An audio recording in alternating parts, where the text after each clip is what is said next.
Haleluya. Salam sukacita di dalam Tuhan kita Yesus Kristus.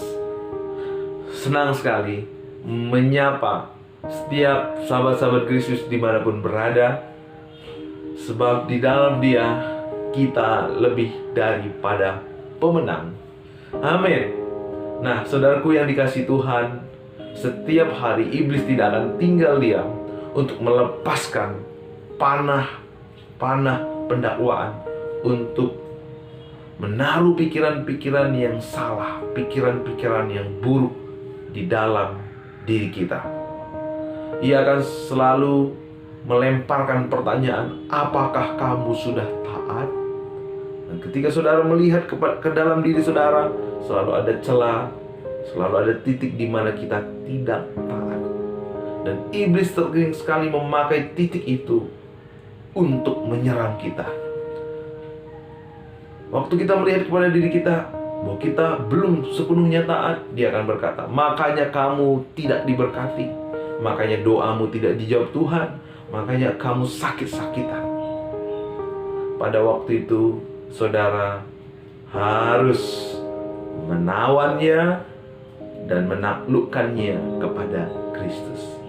Saudara bisa berkata seperti yang dikatakan di dalam Roma 5 ayat 19. Jadi sama seperti ketidaktaatan satu orang, semua orang telah menjadi orang berdosa. Demikian pula oleh ketaatan satu orang, semua orang menjadi orang benar. Nah, saudara bisa berkata, aku dibenarkan, aku dilayakkan, aku diberkati, aku diselamatkan, bukan karena ketaatanku, tetapi ketaatan satu orang, yaitu Yesus Kristus, yang telah menyelesaikan kutuk, yang telah taat kepada Bapa, yang telah mati menanggung dosa, dan oleh karena Kristuslah saya dibenarkan.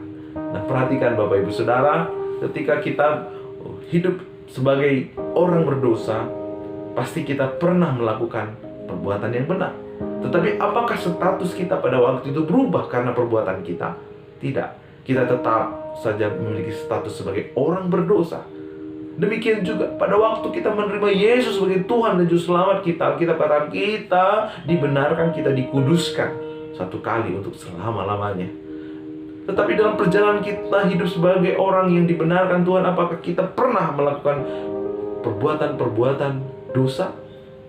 Pasti pernah.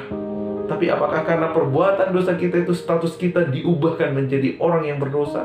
Tidak, karena status kita diubahkan, karena status kita menjadi orang benar karena satu orang, bukan karena diri kita. Karena satu orang, yaitu Yesus Kristus. Dia yang telah menanggung kutuk dosa kita yang dulu, sekarang, dan yang akan datang. Karena itu, waktu iblis menyerang saudara dengan pikiran-pikiran salah, saudara harus taklukkan. Ya, apakah kamu sudah taat hari ini? Ya, memang saya belum taat hari ini sepenuhnya kepada Tuhan. Tetapi Kristus telah menyempurnakan ketaatan saya di atas kayu salib. Dia telah menyelesaikan kutuk dosa dan pelanggaran saya. Karena itu saya diberkati, karena itu saya diselamatkan, karena itu saya dilayakkan untuk menerima segala yang Tuhan Allah sediakan. Pada waktu itu saudara menang, pada waktu itu saudara merdeka, pada waktu itu saudara akan melihat bagaimana Tuhan memerintahkan berkat-berkat-Nya turun atas kehidupan kita. Amin. Selamat pagi, salam sukacita, sehat selalu di dalam Tuhan kita Yesus Kristus. Tuhan Yesus berkati. Amin.